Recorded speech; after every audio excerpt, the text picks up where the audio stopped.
नमस्कार दोस्तों, crime media news में आपका स्वागत है। मैं आलोक हमेशा अनोखी खबर के साथ में हमेशा आपके साथ पेश होता हूं, ताकि आपको खबरों के माध्यम से हकीकत मिल सके। हम बात कर रहे हैं यूपीएससी एग्ज़ाम में जिन्होंने 943 रैंक में अपनी उत्तीर्णता हासिल की है। आज हम बात कर रहे हैं ऐश्वर्या उके के साथ में। इनकी पढ़ाई कैसी रही?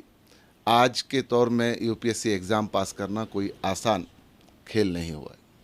इसे पास करने के लिए बड़े स्तर पे परिश्रम करना पड़ता है। कैसा इनका परिवार का सफ़र रहा, कैसा इनका सहयोग रहा, क्या जानते हैं आज की ऐश्वर्या ने किस तरह से इस यूपीएससी एग्ज़ाम को पास करने के लिए क्या क्या प्रयत्न किया है। आपका नाम बताइए।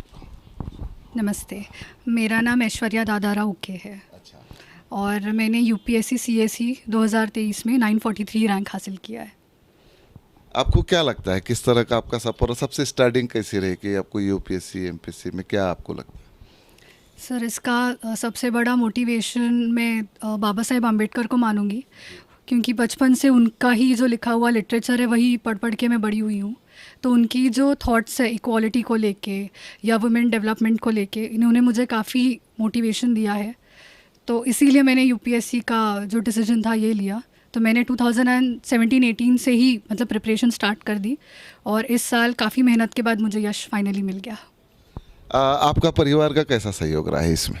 जी सर, पेरेंट्स ने तो बहुत सपोर्ट किया ही है, बट दिल्ली में मेरे मामा जी रहते हैं और मेरी मामी रहती है।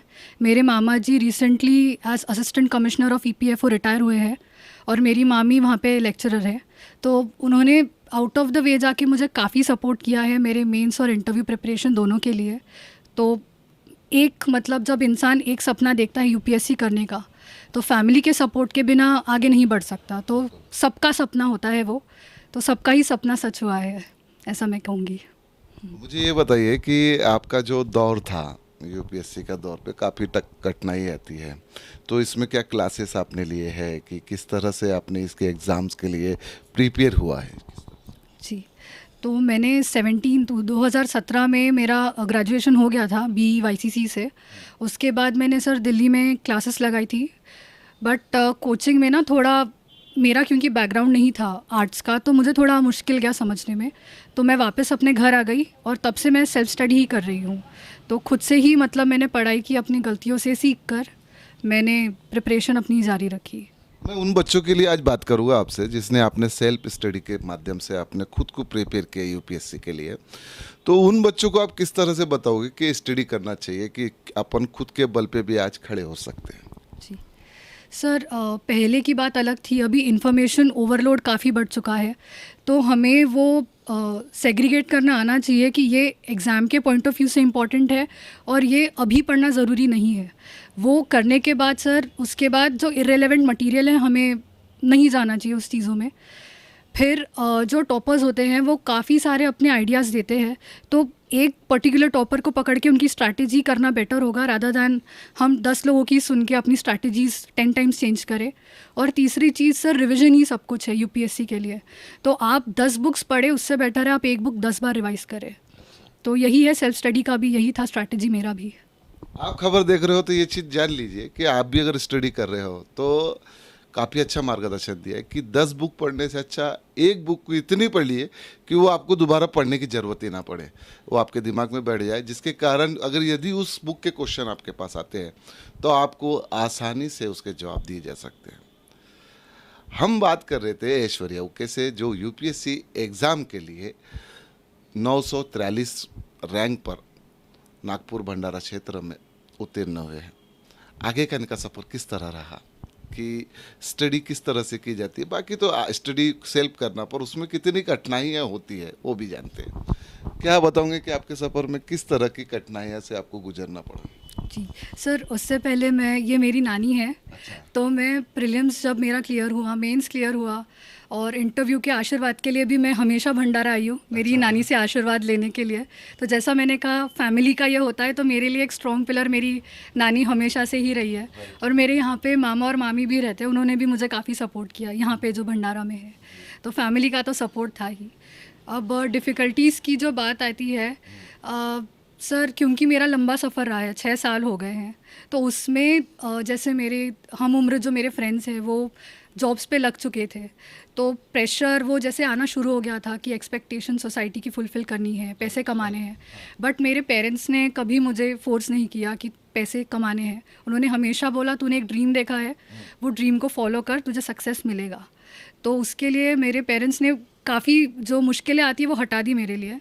सर, इंटरव्यू के 1 महीना पहले मेरे पापा आईसीयू में थे, ऑलमोस्ट डेड बेड पे ही थे 5-6 डेज़।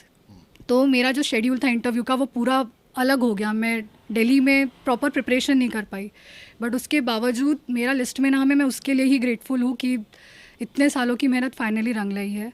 और सर, भंडारा में मेरी बड़ी मम्मी भी रहती है, तो उन्होंने भी मुझे काफ़ी सपोर्ट किया है। वो टीचर है, तो उन्होंने भी मुझे काफ़ी हेल्प की है इस चीज़ के लिए। ये देखते हैं ना, मुश्किलों से लड़ने वाले की जीत हमेशा होती है। तो वो आज हमारे सामने बिल्कुल बैठा हुआ है कि जो मुश्किलों से लड़ता है वो हमेशा कहीं ना कहीं यश करता है। और आज जो हम देख रहे हैं ऐश्वर्या उके को, उन्होंने जीत हासिल की है।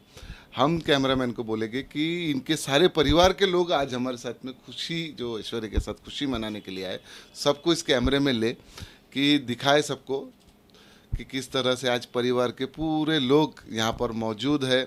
अब तो मुझे सबकी पहचान नहीं है, तो मैं सबको बोलूँगा हाय करे और गॉड ब्लेस दे बच्ची को के आगे बढ़ने के लिए काफ़ी अच्छे तरीके से, और ये करे करके दुआएं करे बच्ची के लिए कि बच्ची और आगे में चल के अच्छे बड़े स्तर पे काम करे। धीरे धीरे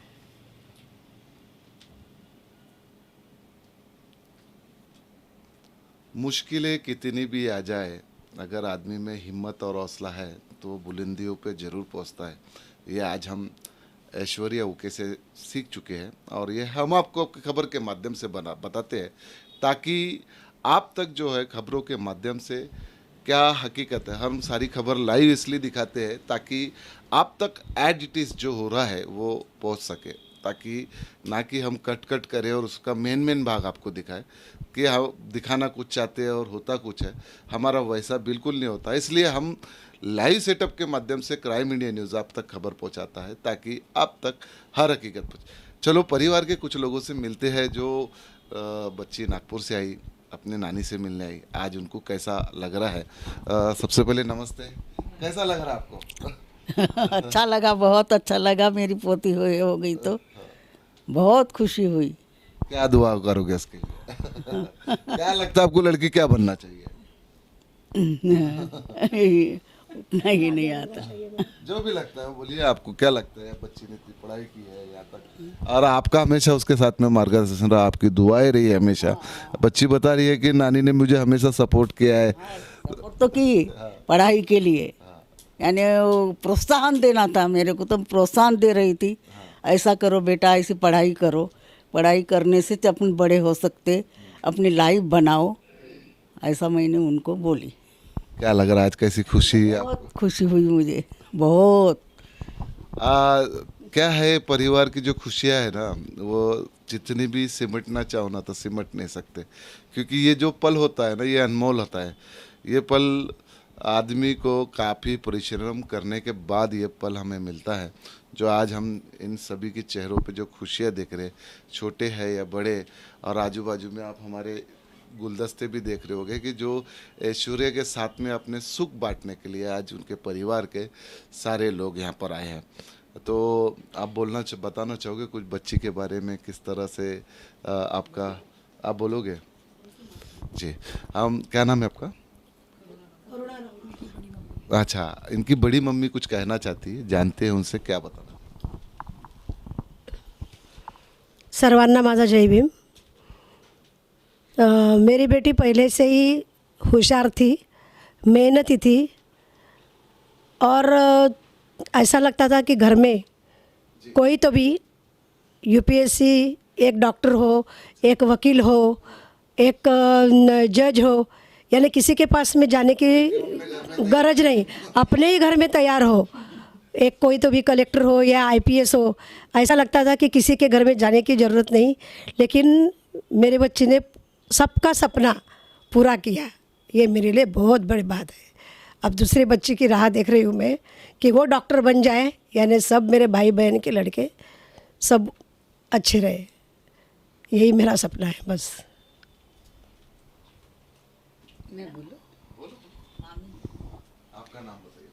मैं कल्पना उके,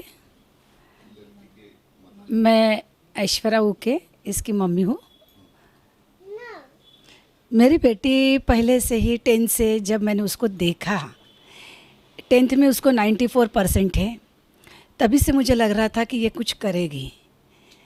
तो तभी से मैंने उसके दिमाग में डाली कि बेटा यूपीएससी करके देख। फिर उसके बाद उसका जो स्ट्रगल चालू हुआ 10वीं से 12th से, फिर बी हो गई, फिर बी का हो गई, वैसे ही मैंने उसको क्लासेस लगा दी दिल्ली में। उसके बाद 1-2 साल थोड़ा फ्रस्ट्रेशन आ गया क्लासेस लगाने के बाद में, तो फिर उसने LLB करी, LLM अभी फाइनल ईयर में है वो। और मेहनत तो थी उसकी, वो बहुत मेहनत करती थी, अपने आप को ऐसे निचोड़ना उस टाइप की, तो वो लिस्ट में नाम आना, यानी सब एग्ज़ाम के ऊपर वाली वो एग्ज़ाम होती है यूपीएससी की, और उस लिस्ट में नाम आना वो गर्व की बात है मेरे लिए।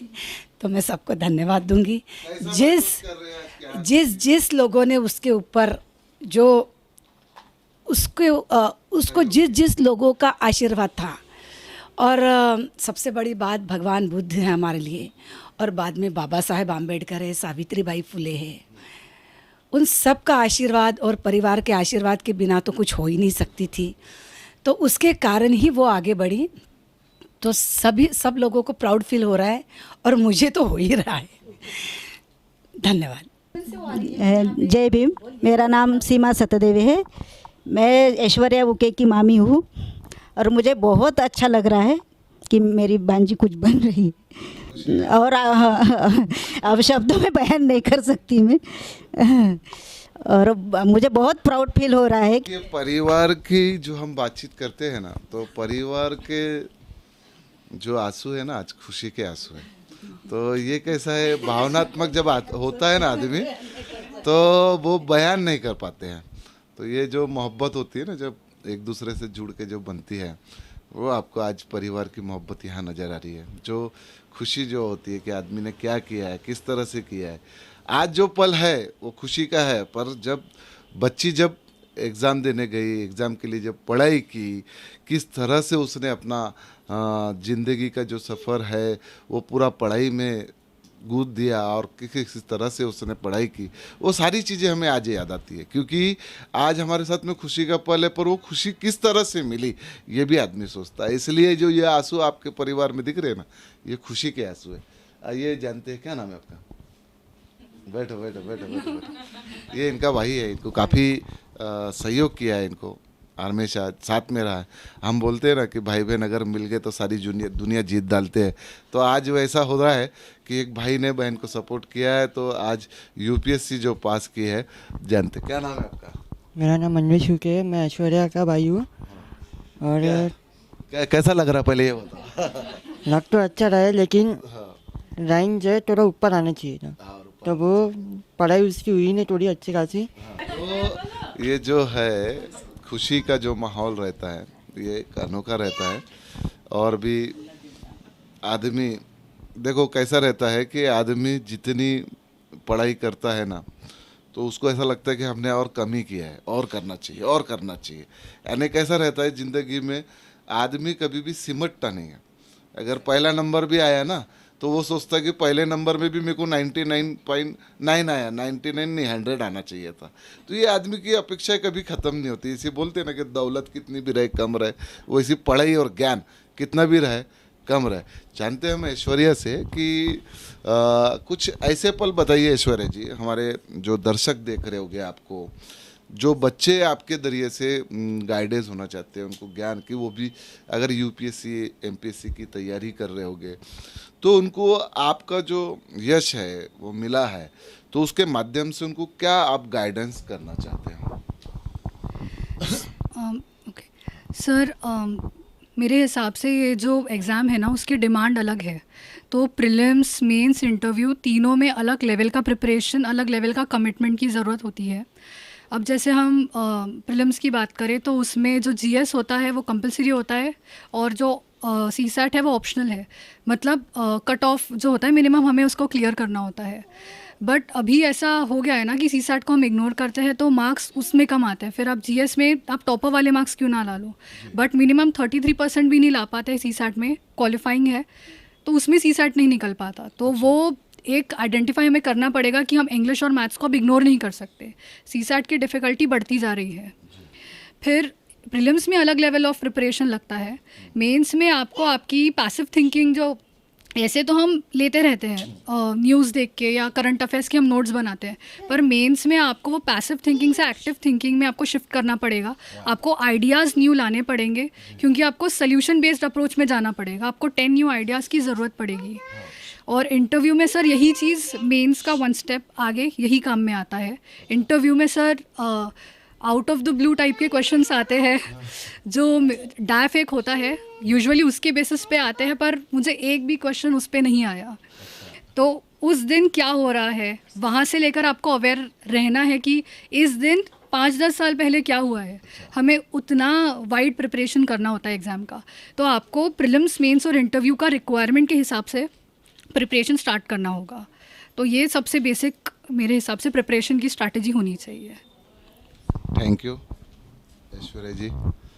अभी अब आगे और हमारे चैनल और हमारे तरफ से आपको दुआ है कि आगे और तरक्की करें, जो भी आपका लक्ष्य है वो पूरा करें, ताकि हमें भी साथ में बहुत खुशी होती है कि उन लोगों का हम इंटरव्यू लेते हैं जिन्होंने खूब परिश्रम किया है। आज के तारीख में यूपीएससी एमपीएससी एग्ज़ाम के लिए लाखों बच्चे इसमें एग्ज़ाम देते हैं, पर लेकिन कुछ ही बच्चे होते हैं जो अपने यश तक पहुंचते हैं, क्योंकि कुछ लोगों को गाइड्स बराबर नहीं मिल पाता है, कुछ लोगों को वो नोट्स बराबर नहीं मिल पाते, कुछ लोग पढ़ नहीं पाते अपने परिवार के या कुछ अन्य परेशानियों को लेकर। लेकिन कुछ बच्चे ऐसे रहते हैं कि परिवार की परेशानी भी हो, नोट्स ना हो, पढ़ाई के लिए कोई सहयोग ना हो, फिर भी अपने आप में एक अलग जुनून पैदा करके उस यूपीएससी एग्ज़ाम को देते हैं और उसमें यश पाते हैं। तो और भी परिवार के लोग हैं जो आज इनके साथ में खुशियाँ बांटना चाहते हैं। तो क्या नाम है आपका? मेरा नाम शुभ्रा सतदेवे है। मैं ऐश्वर्या उके की छोटी बहन हूँ। मेरी दीदी यूपीएससी पास हुई तो मेरे को बहुत अच्छा लग रहा है, और उसने हम जब छोटे थे तब से हमको बहुत मोटिवेट करता है ये पढ़ाई के लिए। मैं भी अभी नीट की परीक्षा दे रही। तो इस तरह से परिवार का जब एक व्यक्ति आगे बढ़ता है तो साथ में जो दूसरे बच्चे रहते हैं वो भी मोटिवेट होते हैं और वो भी सोचते हैं कि आज मेरी दीदी अगर यूपीएससी एमपीएससी में गई तो मैं नीट के माध्यम से या अन्य कोई माध्यम से पढ़ाई कर आगे बढ़ूं। बीएस क्राइम मीडिया न्यूज़ ऐसी ही खबरों के माध्यम से हमेशा आपको हकीकत जगराता है। मैं Shamsher Khan crime media news के माध्यम से आप तक हकीकत पहुंचाता हूं। देखते रहिए इसी खबरों के माध्यम से जो आपको हमेशा हकीकत के माध्यम से आपको खबरें पहुंचाते रहती है। Shamsher Khan crime India news Bhandara. विशेष सूचना, बीएस क्राइम इंडिया न्यूज की जीमेल आईडी को कुछ संदेहजनक लोगों ने हैक कर लिया है, जिसकी तकरार जिला पुलिस अधीक्षक और साइबर को दी गई है। जीमेल और यूट्यूब हैक होने के कारण आम जनता तक खबरें नहीं पहुंचा पा रही है, लेकिन लाइव खबरों के माध्यम से बीएस क्राइम इंडिया न्यूज में खबरें चढ़ाई जा रही है। बीएस क्राइम इंडिया न्यूज के संपादक शमशेर खान को सच्चाई से लड़ने के लिए रोकने का प्रयास किया जा रहा है, लेकिन हम रुकेंगे नहीं, क्योंकि हमारे 62,000 सब्सक्राइबर्स 21 करोड़ व्यूवर्स का साथ हमारे साथ है। इसलिए आपके साथ जुड़े रहने के लिए AB India TV news channel के माध्यम माध्यम से रोजाना की अपडेट आप तक पहुंचा रहे हैं। आपका प्यार ऐसे ही बनाए रखे। आपका प्यार ही हमारी हिम्मत और ताकत है। आप सभी का धन्यवाद।